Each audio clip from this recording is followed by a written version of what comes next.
नमस्कार दोस्तों, स्वागत है आप सभी का आपके अपने YouTube चैनल में जिसका नाम है टीचर्स क्लब। आज हम लोग बात करेंगे कक्षा 6 की विज्ञान भारती 1 के अभ्यास कार्य पुस्तिका पे, और अध्याय का नाम है जल, इकाई 16, अंग्रेजी में इसे बोलेंगे वाटर। बहुविकल्पी प्रश्न आए हुए हैं। कहा जा रहा है कि निम्नलिखित प्रश्नों के सही विकल्प छाट करके अपनी उत्तर पुस्तिका पे लिखिए। करें जल अनुपयोगी है, मतलब जल का उपयोग किस चीज़ में नहीं करते?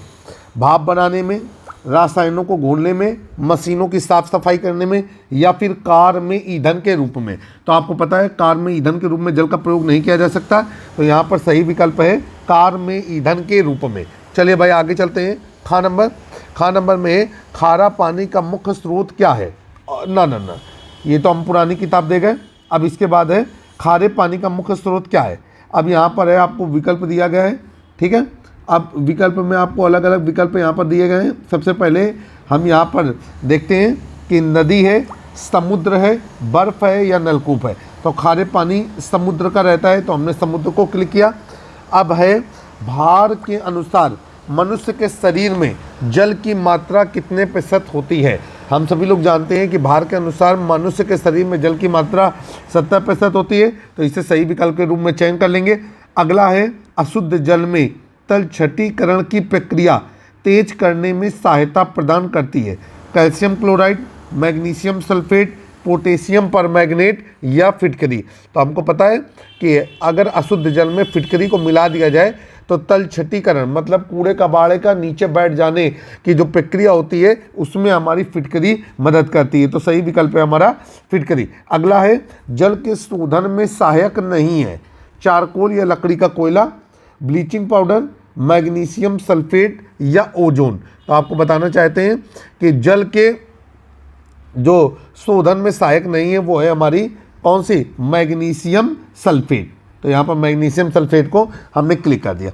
इसके अतिरिक्त अन्य किसी भी चीज़ को जल में मिला देंगे तो जल का शुद्धिकरण होगा। अगला है क्वेश्चन नंबर 2, रिक्त स्थानों की पूर्ति कीजिए। सबसे पहले कह रहे हैं खाली जगह जल में उपस्थित कीटाणुओं को नष्ट करने में सहायक है। तो आपको पता है क्लोरीन जल में उपस्थित कीटाणुओं को नष्ट करने में सहायता प्रदान करता है, तो यहाँ पर लिख देंगे क्लोरीन। और क्लोरीन का जो प्रतीक होता है वो होता है Cl, ठीक है। आगे देखते हैं खाली जगह जल साबुन के साथ कम झाग देता है। तो आप सभी लोग जानते हैं कि जो कठोर जल होता है वो साबुन के साथ कम झाग देता है, तो यहाँ पर हम लोग क्या भरेंगे? शब्द कठोर। आगे चलेंगे। अब है नदियों के किनारे लगे वृक्षों के फल एवं बीजों का जल प्रवाह के द्वारा होता है। तो आपको पता है नदियों के किनारे जो पेड़ लगे होते हैं उनके फल और बीज जल के प्रवाह के द्वारा एक स्थान से दूसरे स्थान तक पहुंच जाते हैं, और ये चीज़ कहलाती है हमारी कि प्रकीर्णन, ठीक है।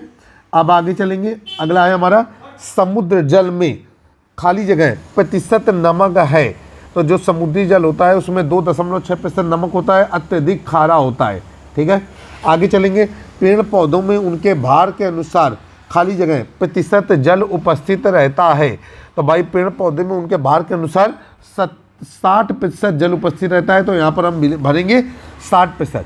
आगे चलेंगे। क्वेश्चन नंबर 3 कह रहे हैं कि निम्नलिखित में सही के सामने सही का निशान लगाइए, गलत के सामने गलत का निशान लगाइए। नंबर पहला है जलीय जीव श्वसन के लिए ऑक्सीजन जल के माध्यम से ही प्राप्त करते हैं। बिल्कुल सही है। जलीय जीव जल के अंदर होते हैं और वो श्वसन के लिए जो ऑक्सीजन होती है वो जल के माध्यम से प्राप्त करते हैं। इसके बाद नदियों पर बांध बनाकर विद्युत उत्पादन की क्रिया को रोका जाता है। ना भाई, बांध बना करके विद्युत उत्पादन की क्रिया को किया जाता है, ना कि रोका जाता है। आगे चलते हैं। जल जीवधारियों का मूलभूत घटक है। आपको पता है जल के बगैर कोई भी जीवित नहीं रह सकता है। बिल्कुल सही है कि जल जीवधारियों का मूलभूत घटक है। फिर आगे चलेंगे। करें शुद्ध जल का हिमांक 100 डिग्री सेल्सियस और क्वथनांक 0 डिग्री सेल्सियस होता है। गलत है भाई। ये शुद्ध जल का जो क्वथनांक होता है वो होता है 100 डिग्री सेल्सियस, और हिमांक मतलब बर्फ में बदलने की प्रक्रिया 0 डिग्री सेल्सियस पर प्रारंभ हो जाती है। इन्होंने कथन को गलत कहा है, तो ये गलत का निशान लगाएंगे। आगे पत्तियों की सतह पर पाए जाने वाले छोटे छोटे छिद्रों द्वारा वाष्पोत्सर्जन होता है। बिल्कुल सही है। आपने देखा होगा अगर आप किसी भी मौसम में पत्तियों को देखेंगे, पेड़ों की पत्तियों को देखेंगे तो उसमें हल्की हल्की बूंदें दिखाई देंगी। ये वाष्पोत्सर्जन की प्रक्रिया के द्वारा होता है। आगे चलेंगे। अब क्वेश्चन नंबर 4 है, कहा जा रहा है कि स्तंभ का को स्तंभ खा से मिलाइए। ठीक है, अब यहाँ पर है जलवाष्प। जलवाष्प को किससे मिलाएंगे? ये हम मिलाएंगे कि विद्युत का कुचालक, उद्योगों के लिए अनुपयोगी, चारकोल लकड़ी का कोयला, नलकूप या संघनन। तो भाई जलवाष्प जो है उसका संबंध संघनन से है, तो यहाँ पर हम मिला देंगे। आगे चलते हैं। पीने योग्य जल। ठीक है, तो पीने योग्य जल कहाँ से मिलता है हमें? ये हमें नलकूप से मिलता है, तो हम इसे नलकूप से मिला देंगे। आगे देखते हैं, कह रहे हैं शुद्ध जल। तो शुद्ध जल करने के लिए चारकोल, ठीक, और ना शुद्ध जल जो होता है वो विद्युत का कुचालक होता है, तो यहाँ पर इसको विद्युत के कुचालक से मिला लेते हैं। कठोर जल। कठोर जल किसके लिए उपयोगी होता है? ये हमारा उपयोगी होता है उद्योगों के लिए। कठोर जल उद्योगों के लिए अनुपयोगी होता है, तो इसको यहाँ से मिला देंगे। अब अगला नंबर आया है, जल से दुर्गंध दूर करने में क्या सहायक है? चारकोल और लकड़ी का कोयला। अगर जल को चारकोल और लकड़ी के कोयले से होकर के गुजारा जाएगा तो जल के अंदर अगर कोई स्मेल है तो वो पूरी तरीके से खत्म हो जाएगी। आइए आगे चलते हैं। क्वेश्चन नंबर 5, कहा जा रहा है कि जो बेमेल है उसे छांट करके अलग कीजिए। समुद्र, कुआं, हैंडपंप और नलकूप। तो यहाँ पर बेमेल क्या है? समुद्र। ठीक है, तो यहाँ पर हम लोग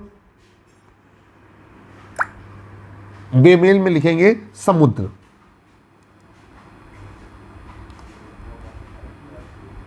क्योंकि कुआं, हैंडपंप और नलकूप का पानी पीने के लिए इस्तेमाल किया जाता है। आगे चलेंगे।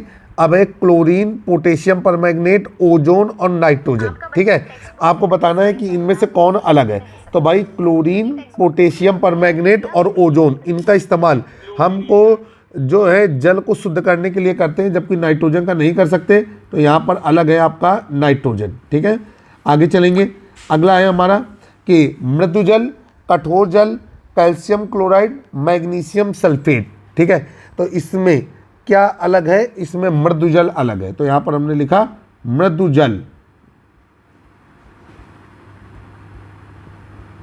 फिर है आगे तलछटीकरण, छाटना, क्लोरोनीकरण और बर्फ।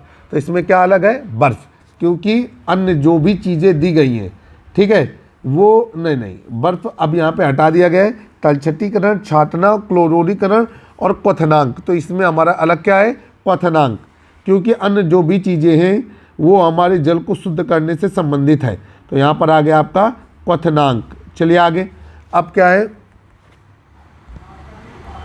क्वेश्चन नंबर 6, निम्नलिखित प्रश्नों के उत्तर एक शब्द में दीजिए। जल का वाष्प के रूप में परिवर्तित होना क्या कहलाता है?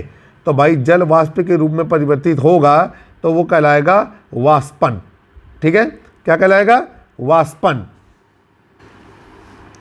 चलिए भाई, जल का वाष्प के रूप में परिवर्तित होना ये क्या कहलाता है? तो ये हमारा कहलाता है वाष्पन। ठीक है, आगे देखते हैं। अगला है हमारा, पौधे की जैविक क्रिया के लिए क्या आवश्यक होता है?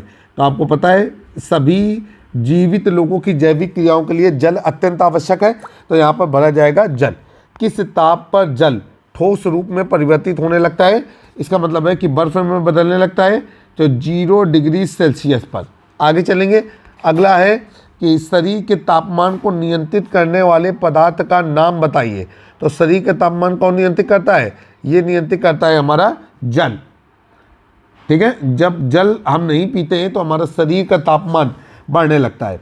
जल की कितनी अवस्थाएं होती हैं? तो जल की 3 अवस्थाएं होती हैं, तो यहाँ पर लिखेंगे 3, ठोस, द्रव और गैस। ये जल की 3 अवस्थाएं होती हैं। आगे चलेंगे। अब है हमारा जल के भौतिक गुण लिखिए। आपको बताना है जल के कुछ भौतिक गुण। ठीक है, तो यहाँ पर हम लोग क्या क्या लिख सकते हैं भौतिक गुण में? नंबर 1, जल रंगहीन, गंधहीन, स्वादहीन होता है। ठीक है, पहला तो भौतिक गुण ये है। ठीक है, तो जल से संबंधित जितने भी भौतिक गुण हैं उनके बारे में आप यहाँ पर लिख सकते हैं। चलिए, यहाँ पर हम जल के कुछ भौतिक गुण लेकर के आए हैं। नंबर 1, जल रंगहीन, गंधहीन, स्वादहीन होता है। नंबर 2, जल का क्वथनांक 100 डिग्री सेल्सियस व हिमांक 0 डिग्री सेल्सियस होता है। नंबर 3, जल एक उत्कृष्ट विलायक है, मतलब ज़्यादातर चीज़ें जल में घुल जाती हैं। इसके बाद जल का घनत्व 4 डिग्री सेल्सियस पर अधिकतम होता है। नंबर 5, जल की विशिष्ट ऊष्मा अधिकतम होती है। और नंबर 6 कि जल जो है 3 अवस्थाओं में पाया जाता है और ये अवस्थाएं होती हैं ठोस, द्रव और गैस। तो मुझे उम्मीद है कि विज्ञान भारती 1 कक्षा 6 की अभ्यास कार्य पुस्तिका के जो जल अध्याय का उत्तर आपके सामने दिया वो सब आपको पसंद आया होगा। जल्द ही एक नए वीडियो में फिर से मुलाकात करेंगे। जुड़े रहें आप अपने YouTube चैनल से जिसका नाम है टीचर्स क्लब। जय हिंद, जय भारत।